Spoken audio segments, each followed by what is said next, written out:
I don't like feeling pain. I do not go around looking for ways to bring pain into my life. And if I stay in the reality, there are going to be inherent discomforts. Ruby Franke, the YouTuber accused of abusing her children along with her business partner, remains in jail.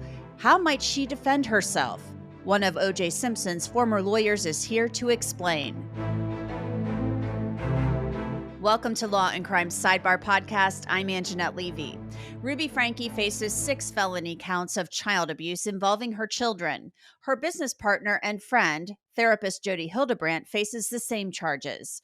Both are being held without bail at this point, and we've learned Hildebrandt has surrendered her license with the state pending the outcome of this case.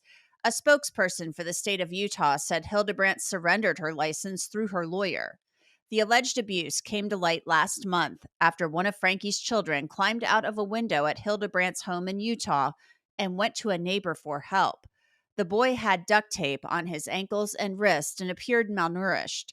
Franke's 5 minor children are now in protective custody. Their father, Kevin, is trying to get custody of the children. His lawyer told Law and Crime that he and Ruby were separated for 14 months and that he was not aware of the abuse. Neighbors have told a number of news outlets that they reached out to Children's Services with concerns about the Franke kids many times over the years. A spokesperson for the Division of Child and Family Services tells Law and Crime the agency affirms recent law enforcement reports of our involvement in the Franke case. But the agency said to protect its relationships with those it serves and out of respect for children and families, DCFS will not offer specific information about the case, either past or present. Questions have also been raised about whether Utah's free-range parenting laws prevented DCFS from taking action sooner. A DCFS spokesperson said every referral to the agency goes through a screening process and each complaint is handled individually.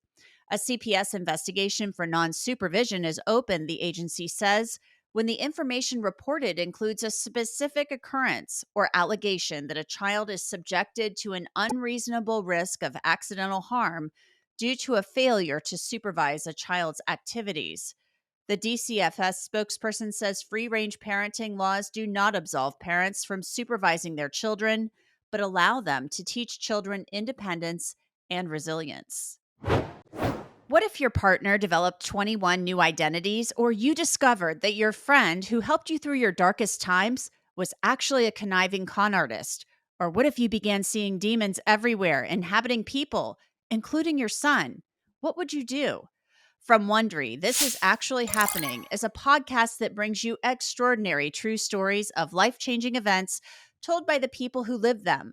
In their newest season, you'll hear even more intimate first-person accounts of how regular people have overcome remarkable circumstances.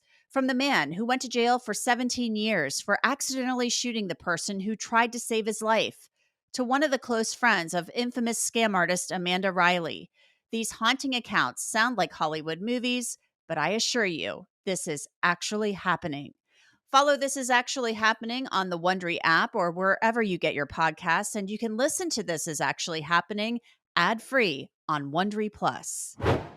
Joining me to discuss how Ruby Franke could maybe best defend herself in court is somebody who's spent a lot of time in courtrooms over the years. He is Professor Alan Dershowitz. He is also the author of the new book, Get Trump, The Threat to Our Civil Liberties, Due Process, and Our Constitutional Rule of Law. Professor Dershowitz, welcome back to Sidebar. Thanks for coming on. Thanks. It's a pleasure to be on with you. Yeah, we always love having you and getting your insight. Your thoughts on this case about Ruby Franke. This is somebody who was on YouTube for years, posting videos of her children. Now she's charged with felony child abuse along with her business partner, Jody Hildebrandt, who is a therapist. It's a very hard defense to make. I mean, the argument has to be that how parents deal with their children, particularly under the local law, is a matter of degree, and that there's a tremendous amount of discretion given to parents as to what the best method of raising their children is. And we don't want the state to go too deeply into family affairs and intrude. On the other hand, obviously, They're the rights of children who can't really defend themselves and can't articulate some claims that they have. And criminal law should never be a matter of degree. It should always be an on-off switch. It should always be a clear line. I think it was Thomas Jefferson who once said that for a criminal law to be valid, it has to be so clear that a reasonable person should be able to understand it if he reads it while running. Imagine the image. He's running, he's reading the law, and he has to be able to understand it. And so the ex post facto law of the Constitution and due process all require clear warning, clear notification. Whenever there are ambiguities, under the principle of lenity, the ambiguities have to be resolved in favor of the defendant. But that's always going to be a matter of degree. And if you have a case where there's clear, obvious, knowing abuse, that defense is less likely to work.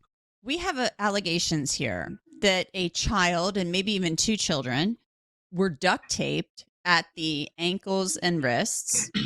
Food and water were withheld as some form of, I don't know if you would call it punishment. I don't know if you find this to be some way of teaching people therapeutically. I can't even imagine any therapist saying, yes, withhold food and water from a child in order to counsel them. These are her children who were found in her business partner's home. The police apparently say they have videos of Ruby Franke in the home while this was going on. So I don't understand how anybody could say that duct taping children at the wrists and ankles is anything but abusive, and along with withholding food and water. Who could have imagined back when I was a kid? I just turned 85, so we're talking about almost a century ago. Parents would wash out their children's mouths with soap if they said a dirty word. They would beat them up, smack them. I got smacked by my rabbi in Hebrew school for questioning the Torah. Those today are utterly unacceptable. I'm not suggesting that what is alleged here even fits on any continuum. All I'm suggesting is, to the modern eye and ear, things that are clearly abusive would not have seemed abusive back then, which is why you need absolute clarity. Also, there are different cultural norms for how you treat children, different religious groups, different ethnic groups, different ideological groups treat their children somewhat differently. So there is a need, for the future at least, there is a need for clear guidance and statutes that say, you can't restrain your children or deny them food. On the other hand, you can deny them dessert. Everybody would acknowledge that. You can deny them a double portion. And so what the criminal law doesn't like is matters of degree. And yet, when it comes to issues like this, there are always going to be matters of degree and matters of different attitudes by different groups of people. There is a religious aspect to this. These are both Mormon women, Jodi Hildebrandt and Ruby Franke. And we are in no way saying that, the Mormon church is saying you should be duct taping your children. That's not the point here. However, we do have somebody, Ruby Franke, who seems to claim that she is a devout Mormon who is concerned about things going on in the lives of her children that could be viewed as sinful.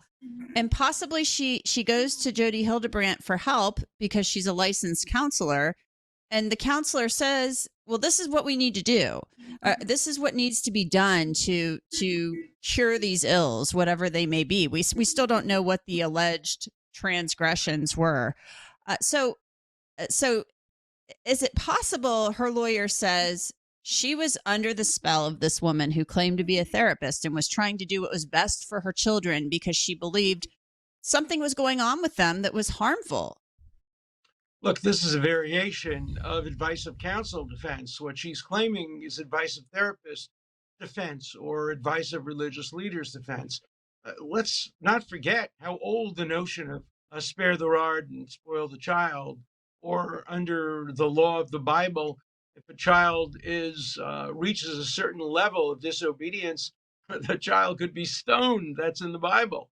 Nobody accepts that today. But, it'd be interesting to see how a jury in this part of the country reacts to the claim of advice of counselor, advice of religious leaders, advice of friends.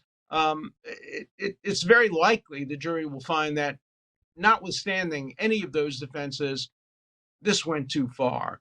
But remember, the state has to prove that beyond a reasonable doubt. And all they need is one juror to have a reasonable doubt, and you have a hung jury. We've seen some reporting in the Salt Lake City Tribune that there were neighbors who said they contacted Children's Services about this. They were very concerned about potential harm that the children were enduring at the hands of Ruby Franke. And these neighbors told the reporter at the Tribune that they felt like their complaints were ignored or fell on deaf ears. And they've got this free range parenting law out there in Utah where parents have, wide discretion. I mean, you're supposed to be able to parent your children, right? I mean, you should have broad discretion in how you want your children to be reared. Duct taping really goes a little far with that, but it's not a little far, it goes way too far. But they felt that their children were not the victims of neglect when they investigated these claims. We have these statements here from the Division of Child and Family Services in which they say they took these complaints, they evaluated them, things of that nature. So does a law like this free range parenting law not empower a children's services agency to take more action? Well, it does, and it requires the striking of an appropriate balance. I'll never forget the time I was a law clerk in Washington. I would take the bus to work every day, and I heard two people speaking. I overheard them speaking. They were both child care people, and one of them said, "What do you do when the kid yells?" And one says, "Well, I smack him." And the other one said, "No, there's a better way of doing it. I put his head in the oven for a couple of seconds, and that makes sure that he stops crying." I immediately called child services when I heard about that, and they did nothing. And I don't know what happened. I don't know what the result was. There are terrible things out there. Look, think about people in history who have killed their children to protect them from worse things happening to them. Probably the most famous person in modern history was Joseph Goebbels, the head of the Nazi information group. When he saw that the war was over, he and his wife poisoned their 6 children to spare them a world without Hitler. Now, nobody would justify anything like that, but the range of human attitudes toward children ranges from the horrors of Joseph Goebbels to a parent who might lose temper for a second and take out the strap and hit their child. Today, that would be regarded as abusive. So what we need are clear laws with clear lines prohibiting certain kinds of conduct. But even that won't solve all the problems, because there are so many ways of abusing children that are not capable of being defined. The interesting thing about this case, of course, is the history and the background of the accused and the degree of alleged abuse and the evidence, which is what makes this case so fascinating for so many Americans to watch and to see how a jury will assess the competing claims of the state to protect the children versus the right of the free range parenting to do what they think is best. None of us really knows what's best for our children. I mean, those of us who have been lucky enough to raise kids who have not been subject to these kinds of problems have to feel great compassion for parents who've tried their best and their kids turn out to be drug addicts or whatever. And it's awfully hard to find the precise line where the state should have the power to intrude into what is the most intimate of family relationships, the parent-child relationship. It's such a complex issue. I do want to read part of the comment here from the Children's Services Agency. They said free-range parenting laws do not absolve parents from supervising their children, but are intended to allow parents to teach their children independence and resilience, how they see fit based on the child's age and maturity. That doesn't tell us very much. Yeah. If I'm reading that, I don't know what it means, essentially. It means you have to strike the appropriate balance and put the children's welfare first. We all agree with that, but it doesn't give us the kind of lines that we need to separate bad parenting from criminal parenting. So bottom line, Professor Dershowitz, how does Ruby Franke justify this in a court of law or defend herself? I mean, it seems if there is video evidence supporting that she was there and she was aware of the treatment that her children were receiving, then she's in deep trouble. Well, there are two ways of defending in a case like this. One is to dispute the facts. And if you dispute the facts and you turn out to be wrong, the jury will not like you because the jury can see the facts with their own eyes. The other is to take a different tact and say, look, I did these things. I did it in the best interest of the children. Maybe people disagree with me. Maybe I was wrong, but they're my children. I had the right to make a decision to bring them up in the way I thought was best for them. They're both uphill defenses, but a good lawyer has to decide essentially between those defenses. Now, the lawyer could do both. Could say, look, I disagree. She didn't really do this, that, or the other thing. But even if she did it in the best interest of the child. Look at the intent. Don't look at the result. Look at what was in the mind of the parent, and see and ask yourself, can you really sit in judgment of her from so far away and with such different attitudes? That's probably the best you can do. That doesn't mean you're going to succeed. Look, as we know, over 90% of criminal trials result in convictions. So you start out with a strong presumption that there will be a conviction in any case, and particularly a case as high profile and as disturbing as this one. So the possibility, of course, is some kind of a plea bargain. And that really is something we're not in a position to assess. Well, Professor Alan Dershowitz, thanks as always for coming on to talk with us. It's always a great conversation. We appreciate it. And again, the new book by Professor Dershowitz is Get Trump, The Threat to Civil Liberties, Due Process, and Our Constitutional Rule of Law. Again, thank you so much. Thank you so much. That's it for this edition of Law and Crime Sidebar Podcast. You can listen to and download Sidebar on Apple, Spotify, Google, and wherever else you get your podcasts. And of course, you can always watch it on Law and Crime's YouTube channel. Just remember to hit the subscribe button. And don't forget, Jesse Weber and I will be in Orlando at CrimeCon this Friday. Stop by and see us at the Law and Crime table. We will also be doing a live taping of Sidebar about the Gilgo Beach serial killer case. So don't miss that, 9 a.m. on Friday morning at CrimeCon. I'm Angenette Levy, and we will see you next time.